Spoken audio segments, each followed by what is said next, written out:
Synnos. Хүүшээ нэр Synnos. Synnos. Synnos. Synnos bro. За манай ээлжит зочинтой подкаст маань эхэлж байна. Зочны маань ярилцлага эхэлж байна. За манай зочин Амар Зул Англи улсаас холбогдож байгаа. Сайн уу? За сайн уу. Synnos-ыг сонсдог сонсогчдын өдрийн мэнд хүргэе. За манай Зулаа болохоор Чех улсад бүр ингээд олон жил амьдарч байгаа, сургуульд нь сураад, төгсөөд, мэрэгчлэрээ ажиллаж амьдарч байгаад тий хүүхэдтэй болоод тэгээд англи руу нүгээд одоо ерөөсө жил гарна л болж байна. Жил л болох гэж байна тий. 2 жил рүүгээ орж байна. Аха. Тэгэхээр хоёрын өнөөдөр ярианы ерөнхий сэдэв бол ингээд Чехийн Праг хотод, Английн Манчестер хотод ингээд залуу гэр бүл ажиллаж амьдрахад хүүхдээ өсгөхөд ер нь ямар хуу байдгийг өөр хоорондынх нь ялгаа ямар энэ за тэгээ англи хүмүүс болон чех хүмүүстэй хамт ажиллахад бас уур амьсгал нь ямар байдгийг гэсэн юмнуудыг ярина. Эхлээд юу вэ? Чехэд ер нь яагаад анх ирж амьдрах болсон тэр талаас яриагаа. За би ер нь бол Монголд 10 жилээ төгсөөд тэгээд гэр бүлээрээ Чех рүү нүүсэн 2011 онд гэсэн үг юм байна. Тэгээд тэрнээсээ хойш л ер нь Чехт ирээд их сургуульд ороод хэлний бэлтгэл гэж яваад их сургуульд ороод бакалавра дуусгаад дараа нь мастераа дуусгаад тэгээд тэрний дараа ажлын байран дээр гараад тэгээд ер нь ажиллаж байгаад маш ирсэн гэсэн үгтэй. Чех рүү бол яагаад ирсэн бэ гэхээр аав ээж манай гэр бүл боловсролын хувьд Европын боловсрол дээр гэсэн өнцгөр хандаад тэгээд ер нь бол бид нарыг гэр бүлээрээ нүүх тийм том шалтгаан болсон. За тэгээд Чехт ирэнгуудаа мэдээж нөгөө хэлний бэрхшээлүүд гарч эхэлсэн. Яа тэгэхээр өмнө ерөөсөө чех хэл сонсож байгаагүй хүрээд ирсэн. Тэгээд эхний жилийн хэлний бэлтгэл дээр бол яг чехийн соёлыг тэгээд дээрэс нь хэлийг сурах гэж ер нь бол их цаг зарцуулсан. За тэгээд их сургуульд орчоод их сургуульд орсныхаа дараа бол яг бакалаврын жилүүдтэй бол илүү өөрийгөө хөгжүүлсэн. Тэр дундаа зуны амралтаараа оюутан солилцооны хөтөлбөрүүдэд хамрагдж агаад за тэрний дараа болохоор мастер хамгаалж авах үедээ олон улсын байгууллагт дадлагжиж ороод тэгээд тэрнээсээ үргэлжлүүлж ажиллаад тэгээ ер нь бол санхүүгийн байгууллагт ер нь нэлийн ажилласан тийм туршлагатай болоод Чехээс тэгээд ер нь бол одоо гэр бүл зохиогоод Англи руу нэрсэн байна. Англи руу нүүсэн шалтгаан нэлээ. Англид бол яг угаасаа манай нөхөр Англид байдаг гэсэн. За тэгээд дараагийн зүйл нь гэх юм бол манай хүүхдтэй ер нь бол бас бодгоод Английн сургалтын систем нь илүү сайн гэж бодсон. Тэгээд одоо бол ер нь ирээд нь 2 жил болж байгаа гэхээр хүүхд жоохон байгаа болохоор одоохондоо мэддэхгүй л дээ. Гэхдээ ер нь ирээдүйн алсыг харах юм бол яг Английн боловсролыг одоо олгоно гэсэн тийм зорилготойгоор илүү харсан. Яг Чехийн их сургуулиуд ажгүй сайн гэлээч гэсэн англичин бол яалтчгүй дэлхийдээ номер 1 2 3 4-т ордог том их сургуулиудтай шүү дээ тий. Яг академик боловсролынхаа хувьд бол харьцангуй өндөр. Тий. Тэгээд дээрэс нь бас нөгөө боловсролынхаа нь одоо тогтолцоо гэх юм уу арай өөр төвшөнд явдаг гэж өөрсдөө ярьдаг юм байлаа. Гэхдээ төлбөрийн хувьд бол асар ялгаатай. Тэгээ багтаа ирсэн тохиолдолд яг сургалтын төлбөр нь арай өөр болж эхэлж байгаа гэсэн үг. Яг 10 жилээ төгсчөөд их сургуулаар ирэх юм бол төлбөр бол маш өндөр. Чехтэй бүр харьцуулшгүй. Тэгэхгүй бол Чехтэй амьдарч агаад хүүхдээ англид сурах гээд явуулна гэх юм бол бас л чанга байхаар юм байна шүү дээ тий. Тэрээс болоод хүүхдээ болохоор Чехэд төрүүлсэн шүү дээ тий. Чехт хүүхдээ төрүүлжээд тэгээд наашаа нүүсэн. Гэхдээ Чехт төрсөндөө би амар баярлдаг. Хувьдаа яагаад гэхээр ер нь бол Чехт одоо төрсэн ээжүүд бүгд л санал нийлэх байх гэж бодож байна. Нөгөө халамжийн одоо систем гэх юм уу? Эсвэл бол одоо эмнэлгийн систем нь аюул сайн. Дээрээс нь хүүхдийн эмчтэй заавал байлгадаг. Тэр нь яаж байгаа гэхээр одоо хүүхэд төрсний дараа бодож авах хугацааг маш сайн одоо шалгадаг гэдэг нь одоо Чехийн хамгийн том давуу тал юм шиг надад санагдсан. Би одоо яг Чехийн эмнэлгийг одоо Англитай харьцуулаад байгаа гэсэн үг шүү дээ ер нь. Тэгэхэд би Чехэд байсан одоо маш олон давуу талуудыг хэлж чадгаар байгаа байхгүй юу. Тэр нь болохоор хүүхдүүдийг яг хүүхдийн эмчтэй байлгана гэдэг хамгийн одоо чухал зүйл гэдгийг ойлгосон. Английн хувьд болохоор эмнэлгийн нь одоо үнэ төлбөргүй энд байгаа хүмүүстэй. Гэхдээ яг нэг визээ сунгаж явж байгаа хувьд бас мэдээж адилхан даатгалаа төлөө явна. Гэхдээ хүүхдийн эмч гэж тусгай байхгүй. Одоо зөвхөн үзүүлдэг эмч гэж байгаа гэх юм уу? Тэр нь хүүхдийн эмч биш. Өөрхийн эмч шиг гэсэн үг шүү дээ. Одоо нөгөө general practitioner буюу манайхаар практицкий лекар. Тийм болохоор тэр нь нэг бодлын айгу ачаалттай гэх юм уу? Одоо би манай хүүхд өглөөгээд залгахад айгу хугацаа зарцуулагдана. Буцаад чам руу залганаа гин. Эсвэл бол ингээд үзгээрээ бүтэн юм оновчтой юу гэдэггүй юм шиг санагддаг. Одоо үзлэгээ айгу дутуу хийдэг ч юм уу? Тим сэтгэл төрсөн. Чект болохоор байсан манай одоо хүүхдийн эмч маань надад тийм сэтгэл төрүүлсэн байхгүй яа. Тэгэхээр бүх юм ингээд айгу ойлгомжтой тайлбарлсан. Одоо вакциныг ялангуяа. Вакцинж бол айгу чухал зүйл шүү дээ тий. Хүүхдийг одоо багт нь хуваарийн дагуу вакцинжуулж явах хэрэгтэй. Тэрүүн дээр ч гэсэн ер нь дараагийн одоо үзлэг болгонд нь одоо нэг эхний саруудад нь их үзэж агаад дараа нь ингээд жоохон зайтай үздэг үзлгүүд заавал очсон байх хэрэгтэй ч юм уу тий. Яг нэг тийм яг зөв юм стандарттай юм шиг санагдаж байгаа байхгүй. Яг ээжнэрийн хувьд айгүй тийм юу гэдэг юм бэлээ. Айгүй сэтгэл хангалуун гэх юм уу? Яг тэр хүүхдэд нь үнэхээр ингээд цаг зарцуулаад эмчэнд байгаад шүү дээ. Араас нь ингээд ийм тийм гэдэг тайлбар нөгөөд яваад байна. Англи болвол тэр систем нь маш муу. Яг тэгэхээр бас хүн ам ихтэй байгаа нөлөөлж байгаа юм бэлээ. Тэгээд энүүгээ дагаад гэх юм уу? Ер нь надад Чехээс бол хамаагүй одоо муу эмнэлгийн системтэй юм шиг санагдсан. Яг зүгээр миний хувьд л та хүүхдээ харах дээр бол ялангуяа надад тохиолж байгаа хгүй. Би өөрөө жишээлбэл өвдөд эхлүүлэнээс арай өөр зүйл бол явна шүү дээ. Хүүхд ч юм болохоор яг би мэдгүй, хүүхд ч өөрөө хэлэхгүй тий. Тийм болохоор энэ бол айгүй том асуудал юм байлээ.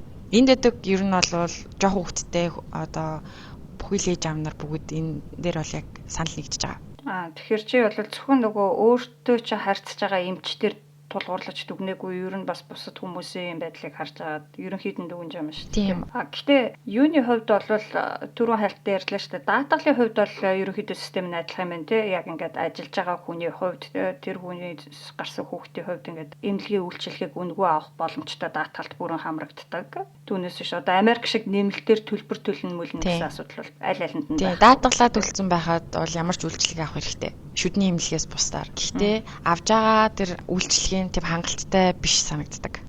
Одоо тэгээд за ачаалал ихтэйгээс болол угаасаа ямар ч салбарын хүмүүс айтайхан ааштай байж чадахгүй ойлгомжтой л да тий.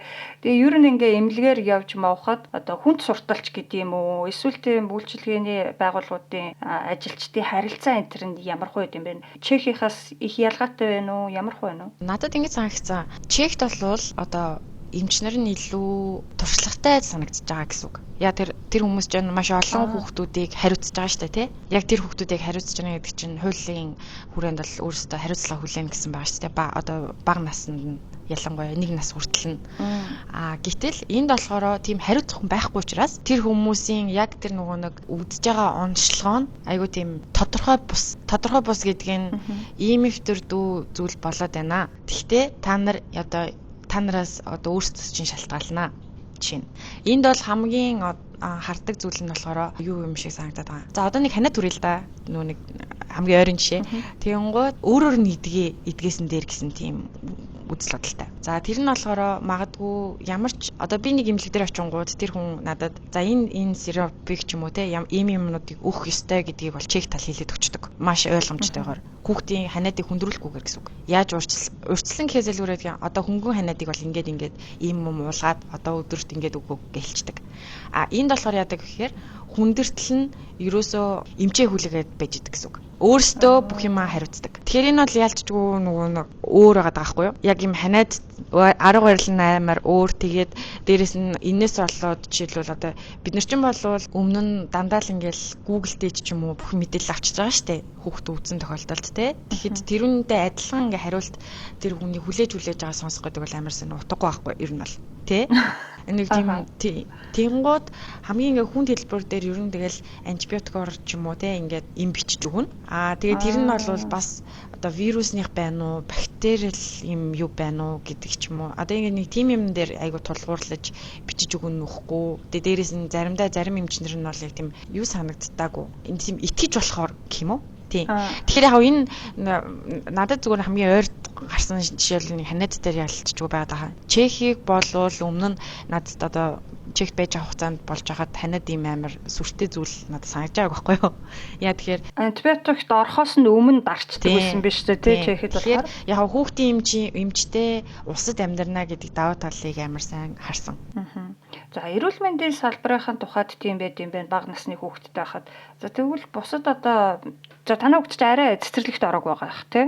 Тэгэхээр юу амьдрах орчны тухайд одоо хүүхдийн аюулгүй байдалч гэдэг юм уу одоо гадаа орчинд тоглох барих газар нь ямар хөө байдгийг гэдгээс ахуулаад ямар хөө ялгаа анзаарэгдэж байна. Чехт ер нь бол бага насны хүүхдийг өсгөж хүмүүжүүлэхэд илүү тохиромжтой юм шиг санагдсан. Одоо энд байгаад харьцуулахад.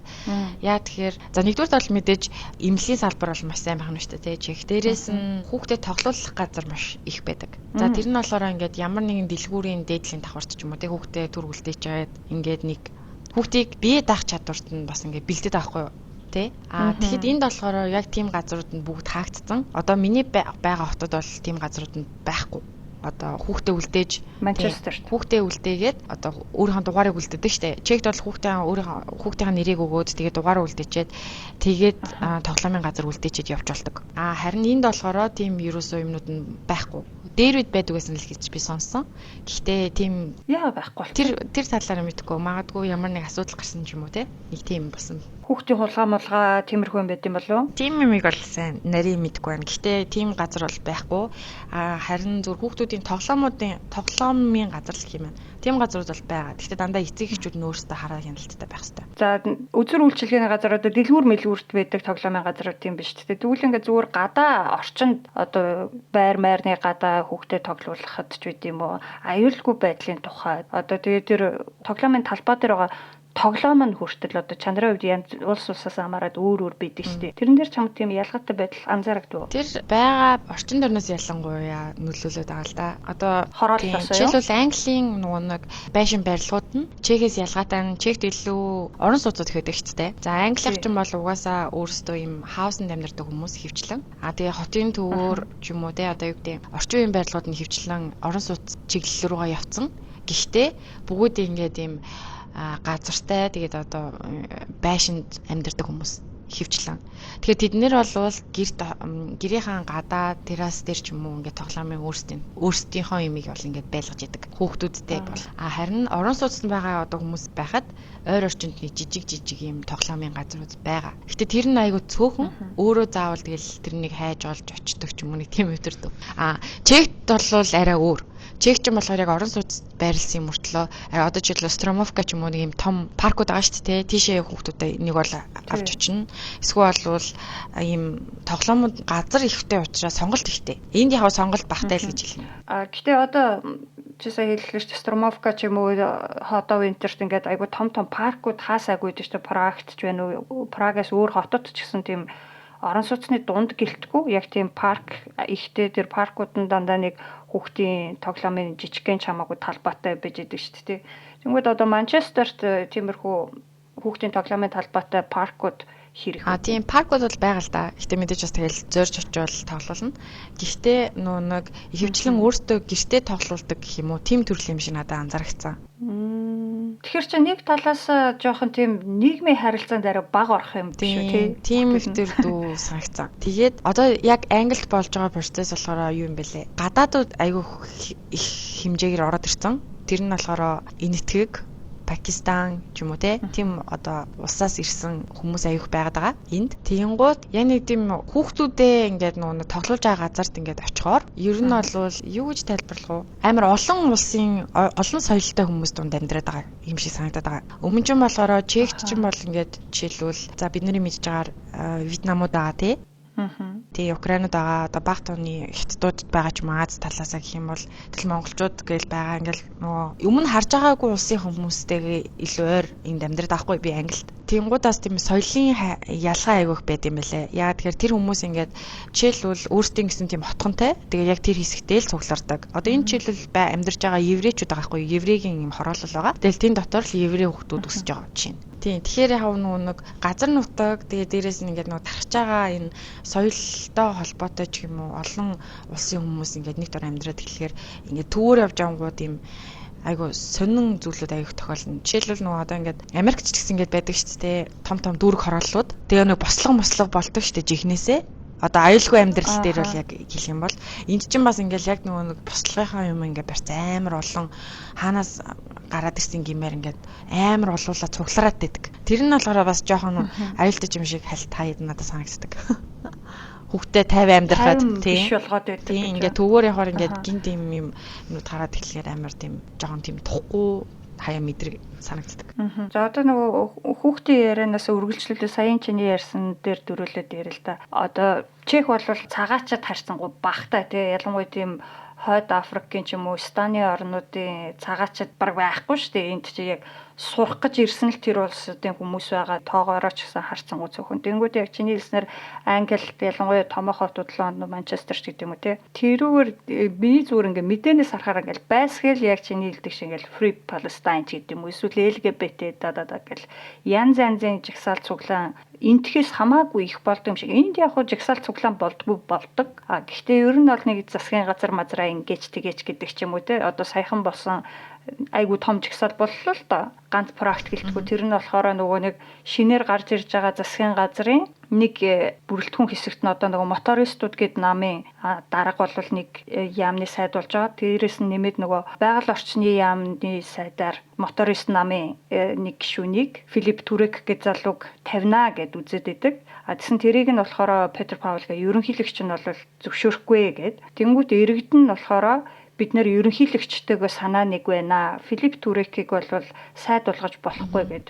Ерөнхийдөө мотористууд нам болно. Тэдний гишүүн Филипп Түрекийг эсэргүүцсэн юм чагсаал айгу болж байгаа хгүй. Тэгэл тэрүүгээр яг ингээл нөгөө Чехийн талбай гаргал манад ер нь болдог чагсаал ах уу те амар хурцдахгүй одоо дэлгүүр хошооны шилцэн хагалдаггүй ч юм уу те.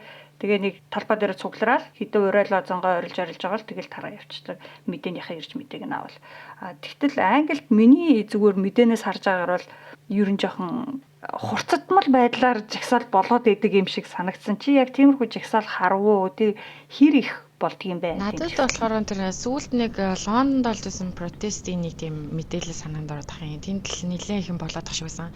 Ер нь бол хамгийн аюулгүй байдлаа бодвол Манчестер нь хамаагүй харьцангуй гайгүй. Яг бусад хотуудтай нь харьцуулаад Лондонд бол тийм төр зүйлс маш их болдог. Тэгээ гол нь Английн ганц юм одоо гимт хэргийн ганц одоо хүчин зүйлс нь бол хутганы нэр гэдэг шүү дээ тий сонсч ирсэн баг тий.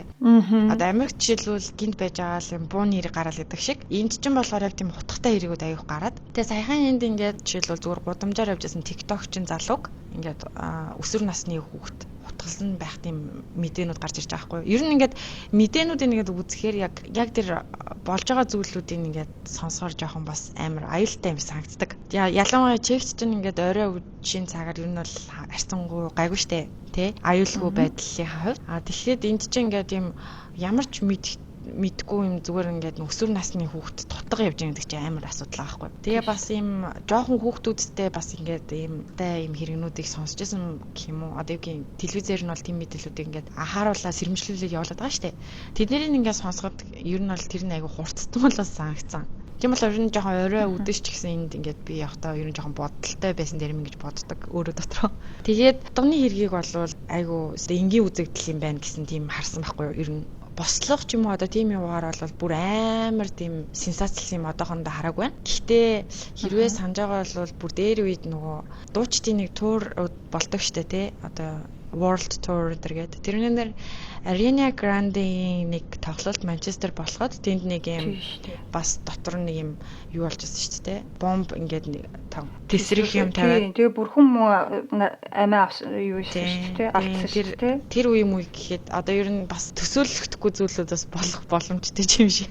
Тэгээ ялц ч хүн ам их дээрээс нь тэгээ олон улсын олон үндэсний янз янзын хүмүүс холилдсон болохоор тэгэл эрсдэл нь дагаад нэмэгдэхэд тэгэл бахал та тий. Тэгэнгүүт одоо яг чиний амьдарч байгаа орчинд чинь хэр тиймэрхүү юм мэдэгдэх. Одоо 50 байдлын хувьд дээрэс нь одоо орчин нөхцөл одоо гудамжны цэвэрхэн бохир байгаа байдал энэ төр одоо Прагтай харьцуулахад Чехийн бусад хоттой харьцуулахад тийм Чех ч угаасаа амар цэвэрхэн хот штэ. Одоо хот гинэ одоо Праг бол ялангуяа ус Тэгэнгუთ энд болохоор гэхдээ энийг нөгөө Чехэд аль алинд нь ирж байгаагүй хүмүүс сонсчод одоо Чех рүү ирэнгүүт заван газар байдаг юм биш үү гэж бодох.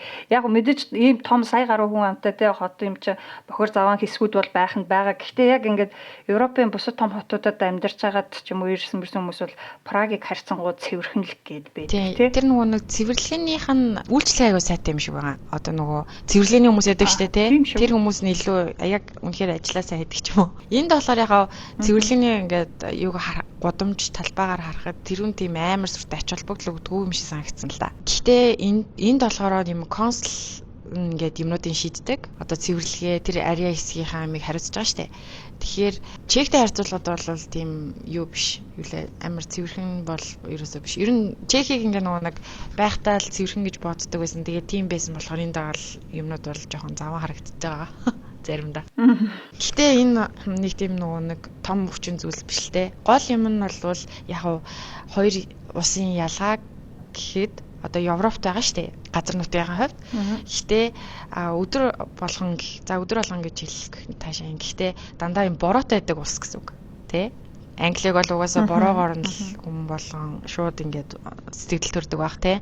Тэгээ тэрнийг дагаад хүмүүсийн бас нөгөө нэг сэтгэл зүйдээс нөлөөлдөг юм шиг санагдсан. Аха. Чамд нөлөөлж гэнэ үү? Надад яг нэг хэсэг тийм нөлөөлж байгаа мэдрэмж төрж исэн. Гэхдээ нөгөө хувь хүнийх нь одоо хувь хүн нь өөрөө бас ингээд юу байвал бас гайгүй юм шиг байгаа.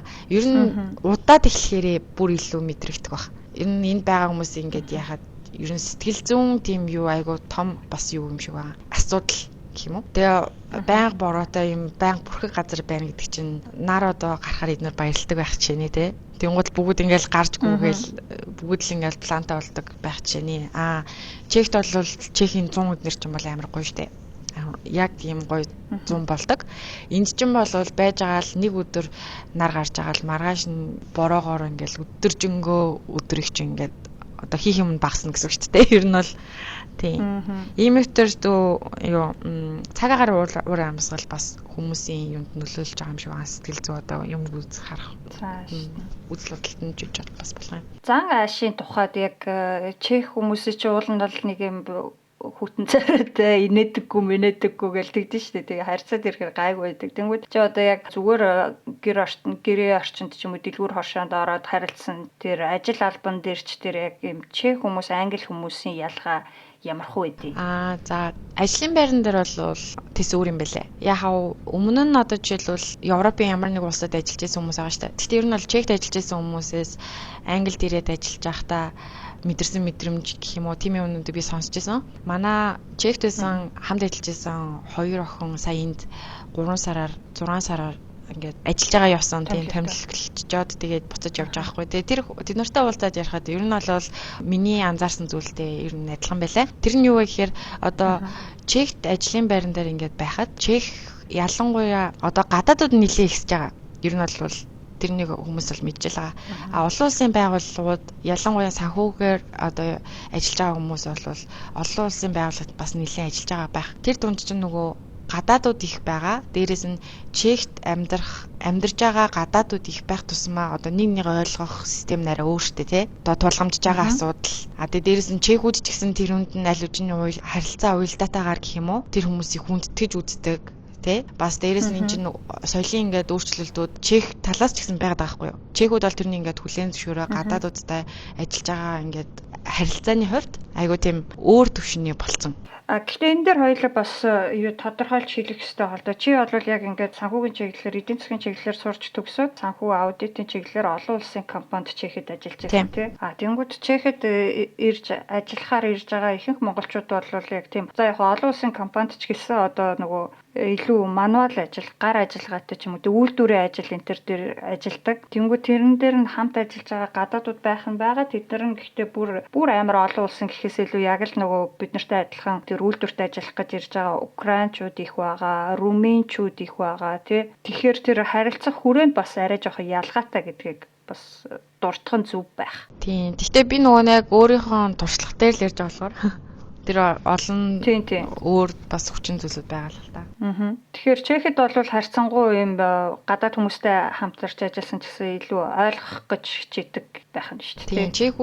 Чехүүд ч юм бол ингээд ямиг хүлээн зөвшөөрдөг. Тэгээд юм одоо нэг юм хийхэд яг ингээд бүрэн оролцож хийж чаддаг бас тийм төрлийн хүмүүстэй би таарч ирсэн юм шиг байгаа. Ер нь бол манай нөгөө нэг багийг одоо авч явж исэн хүмүүс нь дандаа ингээд юм айгу мундаг хүмүүс байсан байна. За тэгэнгүүт би Англид ингээд ажиллаж байгаа хугацаанд юу анзаарсан бэ гэхээр чинь Англид байгаа миний одоо ажиллаж байгаа газар жишээлбэл дандаа англичууд нөгөө гадаад хүмүүсийн тоо маш бага. Бараг айгу цөөхөн нэг хитгэн тооны хүн. Тэр хүмүүс нь болвол яг над шиг ингээд нэг дөнгөж ирсэн хүмүүсийн дунд байхгүй. Ихэнх хүмүүс нь одоо эндхийн иргэншил болсон хүмүүс гадаад харагдаж байгаа ч гэсэн. Тэгээд ер нь бол Английн одоо соёл нь өөрсдөд нь суудсан хүмүүс байгаа байхгүй. Би бол яг яалтчгүй юм нөгөө өөрөөр хараад байгаа. Яагаад тэгэхээр би чинь дөнгөж ирсэн. Тэгээд ялгааг нь илүү мэдрээд байгаа байхгүй. За тэгтээ ер нь бол юу одоо юмыг хамтарч ажиллаад багаар ажиллах гэдэг дээр ялангуяа мэдэгдчихжээ. Англичууд бол айгүй тийм хувь хүн талдаа хөгжсөн хүмүүс гэдэг нь яг өөрөөсдийнхөө хийх юмыг хийдэг.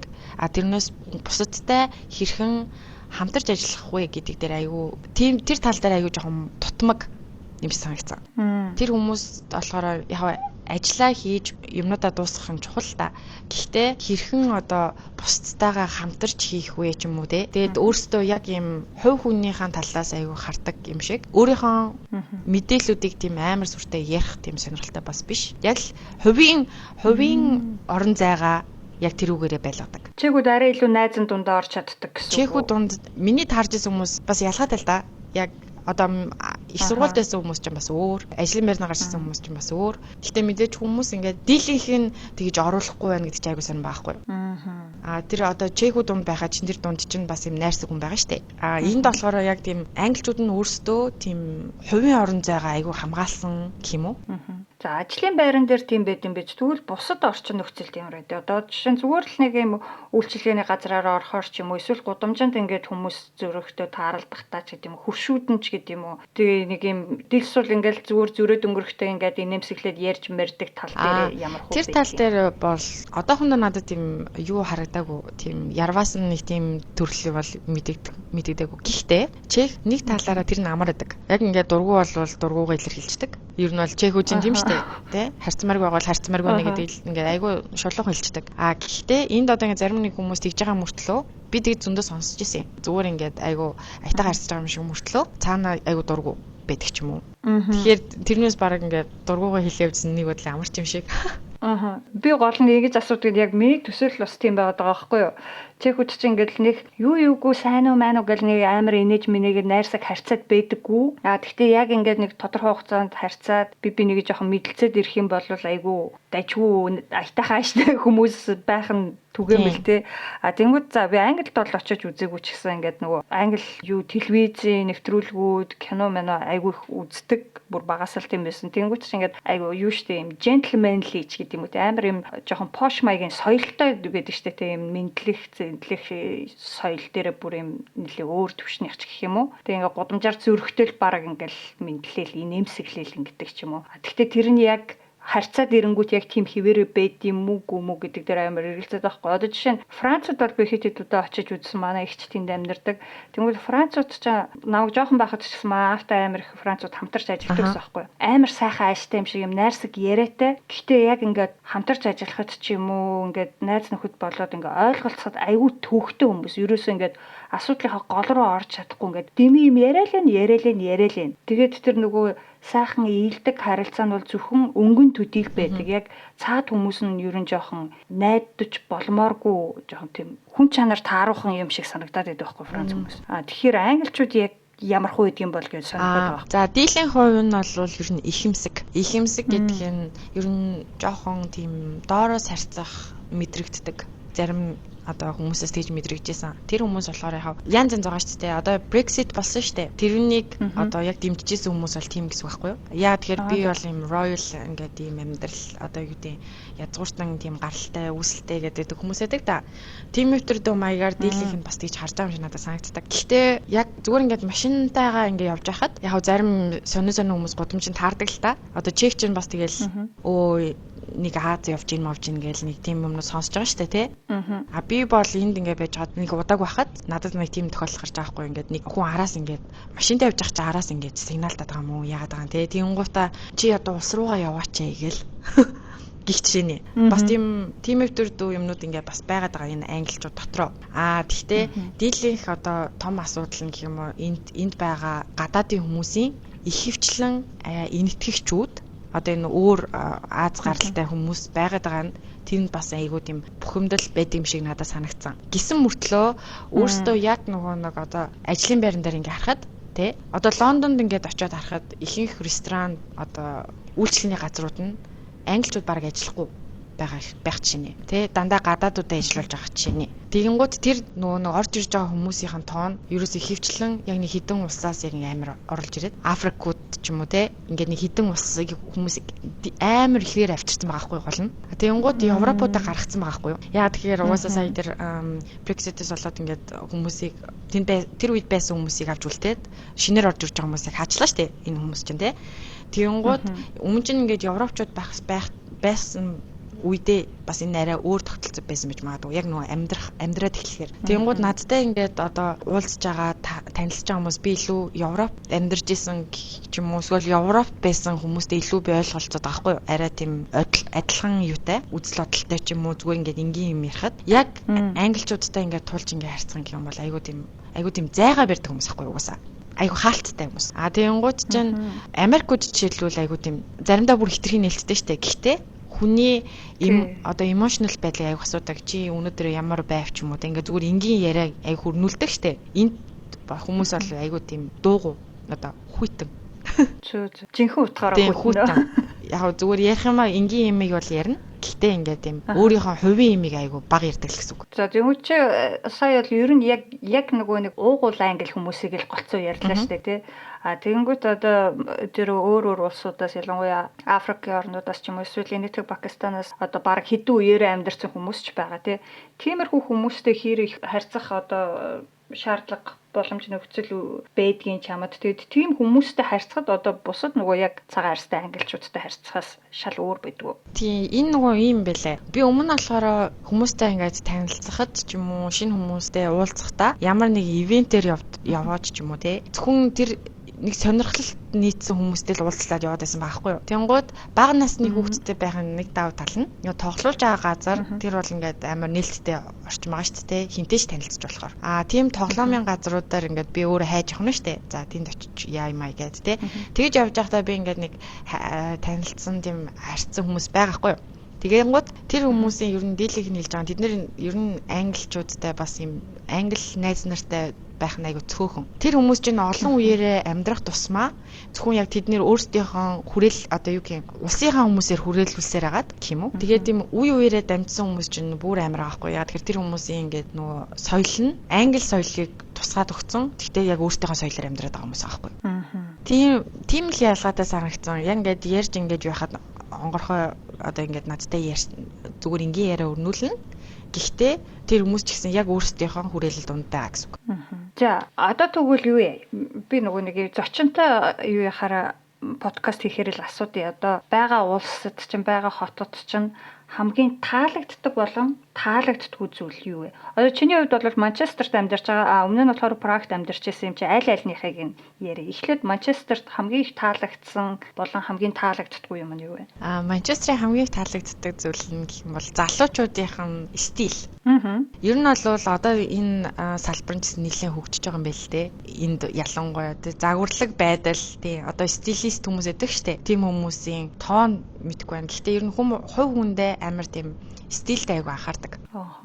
Чех хүн бол амар ер нь бол тоохгүй хэвнэг хүмүүс. Англичууд ч нөгөө ер нь бол угаасаа соёлын тийм штэ тий. Охтууд нь ялангуяа айгу тийм ганган байх дуртай. Одоо орсууд ганган байдаг шиг англичууд болохоор яаж ганган байдаг гэхээр илүү ингээд нөгөө нэг материалын байдлаар гэх юм уу тий. Хагасаа бүтээсэнийг одоо ингээд за хагасаа өдөр ялангуяа гадуур гарч шоудах байгаа үедээ яг ингээд бүр яг зөөрүүлж хувцалдаг хүмүүс байхгүй юу? Тэрүүндээ маш олон төрлийн юу байгаа аутфит байгаа. Тэгэл яг тэрүүгээрээ ингэж тэндээсээ кайф авдаг. Өөрсдөө тэгэж гоё гаргаж махнаас айгүй кайф авдаг хүмүүс. За тэгвэл хэрвээ нөгөө нэг давуу тал нь тийм байна шүү дээ. Жохон суул тал нь гэх юм шүү дээ одоо. Зөв. Суул тал нь гэх юм бол жохон өртөгтэй.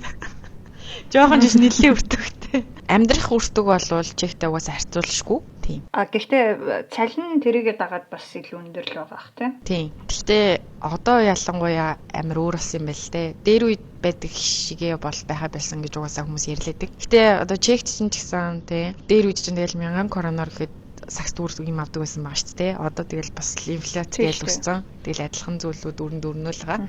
Энд бас нөгөө юу юм байна? Татврын хөнгөлөлт авдаг шүү дээ чекээс. Тим зүйлүүд бол энд байдгүй. За өөр гэх юм бол тийм ер нь сул тал нь энэ өртөгтэй амьдрахад тэр тал нь илүү нөлөөлдөг. Тэгээд яг цаг агарын хувьд бол ялангуяа бороо ихтэй байгаа байдал. Бороо ихтэй байгаа байдал гэж угаасаа нөгөө газар зүйн байрлалаар бол ингэж байгаа л та. За тэгвэл Прагаас хамгийн их таалагддаг болон таалагддаг юм. Прагийн хамгийн их таалагддаг зүйл нь яг тэр аюулгүй амьдрах орчин. Дээрээс нь эмнэлэг одоо үйлчлэгээний талдаа гэх юм уу. Гэтэл нь бол эмнэлэг даатгал эднэр ч юм бол амар зөв явагддаг шүү дээ. Системийн хувьд айгүй зөв юм шиг санагддаг.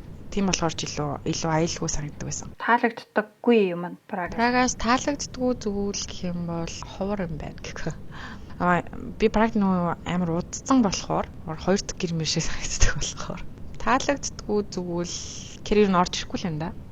За жоохон бодоод үзье. A few moments later. За Прагаас таалагдахгүй байхгүй байна да. Ийм удаан бодож байгаа болдгоо. Гол юмнуудаа бодохоор ерөөсөө тийм санагдахгүй байна. More moments later. Таалагддаггүй зүйлээ олчлоо. Гэтэ энэ жоохон хөөхөнд тал руугаа байна. Нөгөө гэтэ хүмүүс юу гэж бодох вэ? Чек жоохон эрэгтэй хүмүүсээс нь илүү гэх юм уу? Нэг үнэрцдэг үнэрээдэг да. Хулмас уу? Тий. Тэр бол амар одоо автобус эднэрт амар. Ялангуяа 100 хэцүү шүү дээ, тий. Тарамбай марамбад ч. Тэр л бол жоохон. Англид тийм баг юм байна уу? Тийм юм баг юм байлаа. Би одоогоор яг тийм хүмүүс байгаа. Гэхдээ тэднэр нь тийм одоо олон биш юм уу? Чехэд бол яалтчгүй. Чехэд болохоор би ялж байгаа. Зөвхөн Праг гэлтгүй гэл 100 болохоор ч нийтийн тээврээр явахад хэцүү шүү дээ. Амар байдаг шүү дээ. Тий. Окей.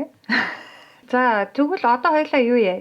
Чи ингээд мэрэгчлэрээ аль улсад нь ажиллаж үзлээ шүү дээ, тий. Тэнгүүт магадгүй ингээд Европ руу гараад мэрэгчлэрээ ажиллах сонирхолтой эсвэл Европт сурж байгаад үргэлжлүүлээ мэрэгчлэрээ ажиллах сонирхолтой хүмүүс сонсох л байх. Тэгэхээр ер нь энэ хоёр улсад ажилд орох процесс нь ямар хөө үдээ ер нь эрс ялгаатай байд юм уу? Чиний хувьд яг ингээд анх чихэд дараа нь Англид очиод ажилд ороход юунаас эхэлж исэн, юун дээр анхаарах шаардлагатай байдیں۔ Хэр удаж ажил болохоор үдгийг ингээд туршлагаасаа хуваалцаач. Чехт бол анх ажилд орж байхдаа 3 шаттай байсан санагдаж байна. Тэгэхдээ эхний удаа бол тест өгсөн. Тест нь болохоор одоо санхүүгийн хүмүүс ч юм бол тэгэл тоотой холбоотой тестүүд байгаа шүү дээ. Тоо англи хэлээр өгчээсэн олон улсын байгууллага учраас. Тэгээд тэр тестүүдээ өгсөний дараагийн шат нь болохоор багаар хийдэг тийм ажил байсан. Тэрэн дээр болохоор яг компани дээрээ дуудагдаад тэгээд дунд нь ийм одоо тэр кандидат хүмүүс байгаа шүү дээ. Одоо ажилд ороход яг адилхан тест өгөөд тэнцчээд дараагийн шатанд ирж байгаа.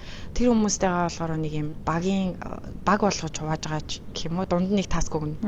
Тэгээд тэрнээсээ тэрүүнийгаа хэрхэн хийж чадж байгаагаас шалтгаалаад ажил олгогч компани яг дараагийн 3 дахь шатны интервьюдэд дуудана. Тэгээд 3 дахь шатныхаа ярилцлаган дээр бол чехээр яриулна. Яа тэгэхээр одоо чехийн гол бас зүйл нь зарим газрууд бол яг англи хэл дээр авдаг юм шиг байна ярилцлагыг. Миний яг тэр үед дадлагч жисэн одоо тэр ажлын санал нь гэх юм уу те. Тэр нь бол заавал юм нэг чех клиент дээр бас англи одоо олон улсын клиент хоёр дээр гарах тийм юу байсан байхгүй юу? Онгорхой одоо тийм сул ажлын байрсан гэсэн үг. Тэгэхээр бид нарыг тийм учраас одоо тэр ирж байгаа бүх оюутнууд дунд нь те бүх оюут сургуулаа тусаж байгаа төгсөж байгаа хүмүүс дундаасаа нэг тийм ярилцлага маягийн зүйлийг аваад тэгээд ер нь дараагийн шат руу явуулсан гэсэн үг. Гэхдээ намайг одоо ярилцлаганд орж байхад би асуужсэн олон улсын байгууллага руу ормоор ингээд олон улсын байгууллагад энэ олон улсын клиенттэй газар руу орж ажилламаар байна гэсэн өөр хүсэл төгсөн байхгүй юу. Тэгсэн чинь эхлээд бол бүх юм процесс бүх юм даалгавар дандаа чех хэл дээр юу явуулсан. Тренинг явуулсан одоо сургалтууд явуулсан. Тийм. Тэгээд бид нэрийг маш сайн бэлдэж байгаа ч юм уу те нэг 7 хоног ч үлээ 7 хоногийн сургалтуудыг явуулж байгаад тэгээд ажил руу гаргаад тэгээд ер нь тэр дундаасаа би евро олон улсынхаа үйлчлүүлэгчтэй газар руу орсон гэсэн үг. Гол юм нь бол чехт бол ялцчгүй чех их сургууль төгссөн байх нь гол шалгуур юм шиг надад санагдсан.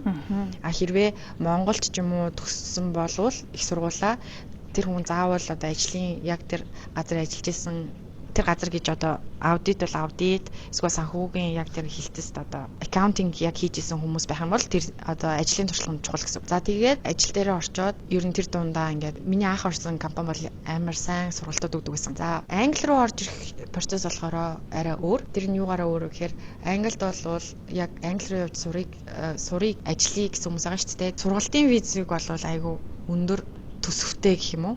Айгүй зардал өндөртэй. А яг ажиллаар орж ирээ, яг ажиллах гэж одоо өөрийнхөө туршлагатай ажлын туршлагаараа ажилд орё гэж орж ирж байгаа хүмүүст болохоор Английн ихэнх компаниуд виза спонсор гэдэг зүйлээ айгүй бага болгоцсон. Өмнө нь бол тийм зүйлүүд байдаг байсан учраас одоо гадаадууд яг тэр ажлын визээр орж ирдэг байсан юм шиг байлээ. Одоогийн компаниудын харж байгаа зүйл нь болохоор тэгэж одоо зардал гарахгүй гэж өстэй нэгсэндөө. Нэгэнт ороод ирсэн хүмүүсээс л авъя гэд тэ. Авъя гэсэн тийм гарч ирж байгаа гэсэн үг. За ороод ирсэн хүмүүс нь байж таа тий. Ороод ирсэн хүмүүс чинь за ингээ ажлын анкетуудаа өгөөд явууллаа гэж бодоход өрсөлдөөний хувьд шал өөр түвшин рүү очиж байгаа юм байна. Тэр нь болохоор за одоо би Манчестер гэдэг ариад амьдарч байхад энийг одоо Greater Manchester гэдэг одоо бас олон энийг тойрсон гэх юм уу? Мужуудаа тойруулаад гэх юм уу? За ойрын хотуудаа тойруулаад нэг хэсэгт бол нэг 10 сая ч юм уу хүн байдаг байхгүй юу? Тэгээ бараг Чехийн хүн амын тоотой адилхан юм шиг тий. 8-9 сая ч лөө нэг тийм их төрдөө тоо баримтайсан санагч чинь.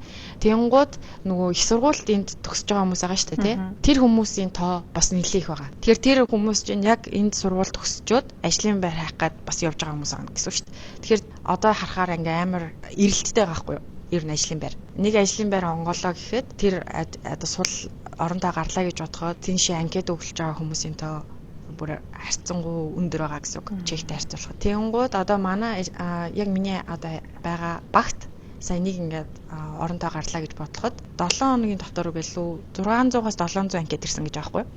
Тэнгууд ялч манай багийн ахлагч одоо ингээд тэднийг чинь бүгдийг шүү штэ тий. За айлын ахуу хоорондоо ярилцж байгаа. Тэгээд ер нь бол ярьж хахад англид бол ялчгүй ажлын байрны бас хомсдол байгаа гэж би ойлгосон. Тэгээд хүмүүс ингээд яг ажлын байр ингээд орондоо гараад ирлээ гэхэд энэ дотроос авах сонирхолтой байна гэсэн үг. Тэгэнгუутаа тэр дундаа бас ингээд өөр хүчин зүйлсүүд бас нөлөөлөд байгаа юм байлээ. За би одоо оюутан байжгаад энд сурч төгсөөд ажлын байранд орох гэхэд тэр хүмүүс болохоор яах вэ гэхээр ажлын туршлага чаана байна гин. За би ажлын туршлагатай байгаад орох гээд байнгут чи яг одоо английн боловсролыг одоо авсан уу гэж асууж орж ирнэ гэсэн үг.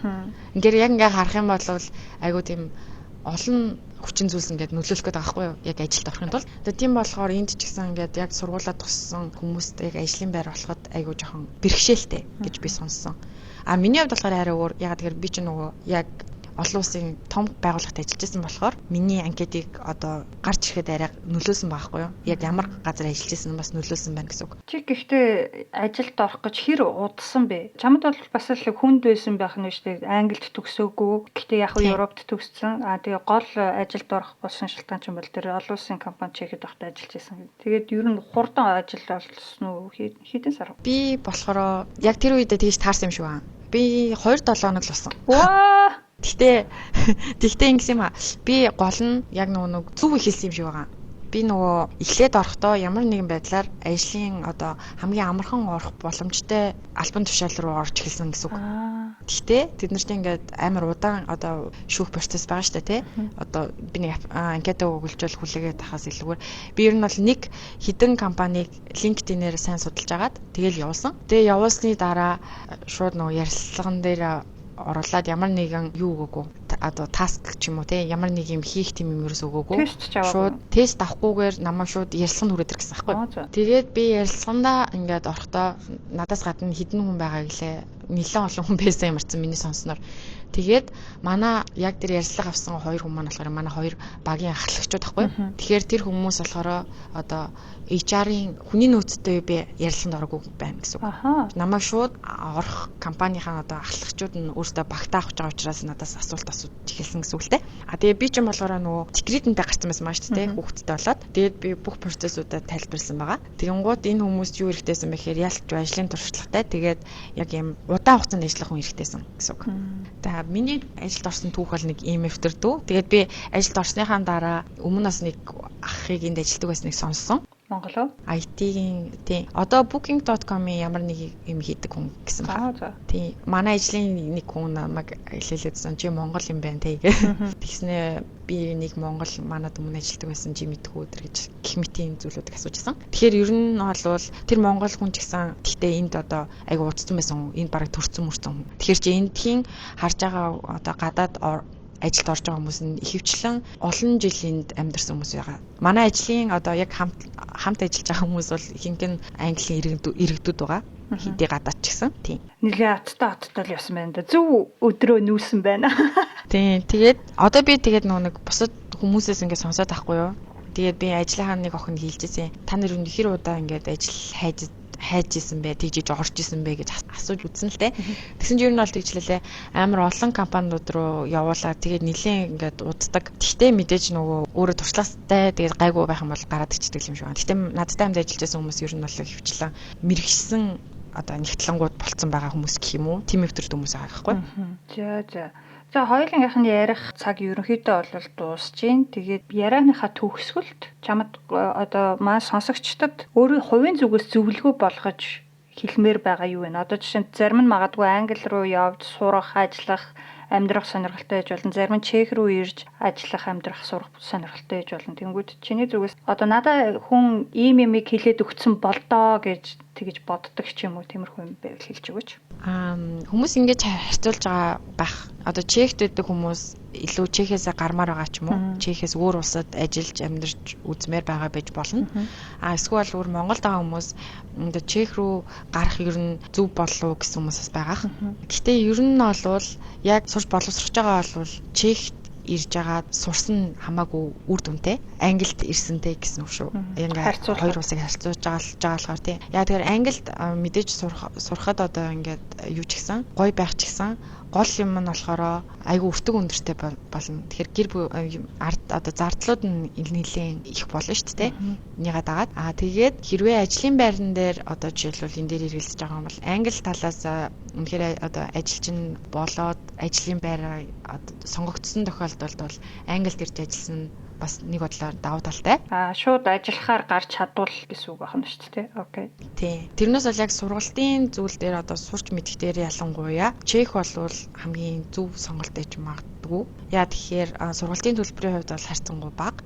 Дээрээс нь энд байгаа хүмүүсийг ингээ анзаарахаар их сургуулиас илүүгээр коллеж ч юм уу те хай скуулийн коллежоо төгсчөөд энэ хүмүүс яадаг вэ гэхээр зүгээр одоо юм мэрэгсэн зүгээр нэгтлэн санхүүгийн хувьд ч те тэрүүгээр болохоор юм зүгээр сертификаттай ч юм уу эсвэл юм диплом хамгаалсан юм курсуудыг өөрөө шалгалтуудыг давж гараад тэгээ ажлын байранд орчдөг. Харин чехт болвол юу давуу талтай вэ гэхээр яг бакалавр, мастрын диплома хүлээж авна. Тэгээ тэрний дараагаас ажлын саналууд чинь гарна те орох боломжтой болно. Тэгээд чехт гол нь эхлээд нүүж байгаа тохиолдолд бол хамгийн зөв сонголт гэдэг нь ажиллах, амьдрах одоо орчин аюулгүй. Дээрээс нь өртөг багтай. За чехт очичоод дараа нь өөр тийшээ явах гэдэг хүмүүс иж болно шүү дээ. Өөр одоо би чехийн юугаа ингээд ячлаа.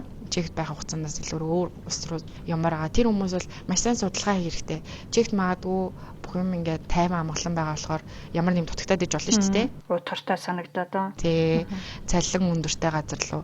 Гэхдээ нөгөө талаасаа бас тийм том одоо нүүхж байгаа бол те одоо өөр тийшээ явж байгаа бол маш сайн тэр улсаа судлахгүй болвол нөгөө нэг чехт байсан юм чинь байхгүй болоод ирэхээр бас тэр нь ингээд айгүй өөр мэдрэмж төрүүлнэ. Яг ингээд зориод ирсэн тэгээд одоо орчин тойрны хүмүүс маань шинэ болоод эхэлнэ те. Тэгэнгუთ гэр бүлээрээ амьдрах нь давуу тал эсвэл бол ганцаараа ирэх давуу тал эдрийг маш сайн судалж агаад тийм шийдвэр сонголт хийсэн дээр юм шиг санагдсан. Тийм. Гэхдээ би юу гэж хэлэх гээд байгаа гэхээр ер нь бол чехийг зарим хүмүүс нэг тийм сайн мэддэг байгаа даахгүй юу. Зүгээр одоо үйлдвэрийн гэрээгээр хүмүүс ингээд чех рүү гараад байгаа штэ. Ер нь бол Монголоос ялангуяа тэр нь нөгөө талаараа бас юм давуу талтай ч зүйлж болж байгаа хгүй яа. Тэгэхээр бичиг баримтын хувьд тийм. Тэгээд бичиг баримтынхаа хувьд ингээд гарч ирээд Монголоос ирээд чигт ажиллаж байгаа хугацаанд өөрөө бас тэр үнийг одоо ер нь бол бүх юм дижитал юм руу шилжсэн байгаа шүү дээ. Заавал өөрийн одоо юу гэдэг ойр орчны хүмүүсээс сурах боломжгүй байхад зарим хүмүүс бол ингээд өөрийгөө хувь хүн талаар хөгжүүлэх дээр дижитал зүйлүүдийг ашиглаад платформуудыг ашиглаад өөрсдөө хөгжүүлээд байгаа хүмүүс байдаг юм лээ. Ер нь би чигт тийм хүмүүсийг л аяг анзаарч байсан. Тэгэхээр тэгэж яагаад өөрчлөлт хийхэд бол чех айгуу тийм тав тухтай санагддаг. Гэхдээ чехээс гарч байгаа тохиолдолд англиас илүүгээр магадгүй герман биж болно. Сүү болвол одоо яг Шенген зоонд байгаа улс байвал давуу талтай байх боломжтой. Английн зах зээл бол айгуу тийм хаалттай болсон ойлгомжтой байгаа даахгүй. Гарч байгаа визний асуудлууд нь ч гэсэн тэгээд яг ингээд оршин суугч байгаа хүмүүстэй тавьж байгаа шаардлагууд нь ч гэсэн ингээд улам чангараал байгаа. Тэр нь бас амар энэ нөгөө нэг олон цагаачлал байгаатай холбоотой юм шиг байгаа. Гэтэ ер нь тэр нь ингээд айгуу тийм төвхтэй процесс гэдгийг бол би өөрөө нэлээд ойлгосон болохоор тэгж хэлдэг юм л да. Тэгж яхаан оронд магадгүй чехтэй ингээд сурч боловсроод тэгээд ажлын туршлагатай болоод ингуут одоо жишээлбэл Нидерланд ч юм уу одоо Амстердам бас олон улсын байгууллагууд байгаа. Одоо яг нэг ажиллаар явж байгаа хүмүүс л шүү дээ тий. Эсвэл бол мэрэгсэн тийм диплом авдаг тийм газрууд сурж агаад тэгээд дараагийн өөрчлөлт хийвэл зүгээр юм шиг санагцсан. Ер нь бол Чехид ирсэн тохиолдолд Чехигээ айгуу сайн суурь бат бөх болгох тийм боломжийг нь л ашиглах хэрэгтэй юм ба шүү дээ. Хүмүүс үйлдвэрт ажиллах гад голцоо 2 жилийн гэрээгээр ирдэг тэр хугацаанд чех хэлээ сурч болж байна. Тэгээд тэр 2 жилийнхаа хугацаанд бас нөгөө maaхан хамаатаас гадна танил нөхдүүд нэг л Европоор тархаад байж идэг чинь тэд нар дээр очиж үзэнгээ нөгөө улсуудад амьдрал ямар байдгийг илүү сайн судалж үзээд тий. Тэгээд бас мэрэгжлийн хувьд ч гэсэн өөрсдөө ажлынхаа хажуугаар хөгжүүлээ. Магадгүй сургуульд нь ороод ч юм уу тий. Нэлээд хөгжүүлж иж айгу баталгаатай алхмыг л хийх хэрэгтэй л гэж ойлголоо мөн үү? Тийм. Момо. За сонирхолтой ярилцлага хийсэн зулаадаа маш их баярлалаа. Подкастт оролцсонд баярлалаа. Манай үзэгчид сонсогчид бас дараагийн дугаараар ямар хуу төрлийн зочин оруулбал гоё вэ гэж бодож байгаа сэтгэлээ хуваалцаарай. За тэгээд зулагийнхаа ажилд нь амжилт хүсье, гэр бүлд нь эрүүл мэндийг хүсье. Баярлалаа. Тэгээд Сониноос подкастыг сонсдог хүмүүс дараагийн зочныг итгэвтэйгээр комент хэсэгт нэрийг нь оруулаарай. Магадгүй хүмүүс нэг сонирхдаг байж болно шүү дээ. Яг ойрын танил биш хэсэг мөртлөө нэг мэддэг хүмүүс. Тэгээд яг энэ хүн юу хийдэм болоо гэсэн нэг тийм хүмүүс байгаад байдаг да. Тэр хүмүүс бас бид нар бас сайн мэдгүй ч болох юм. Нараагч бол намайг сонирхоод асуусан бас баярлалаа, өрсөн баярлалаа. За тэг өдрийн сайн өнгөрүүлээрэй. За баяртай. За баяртай.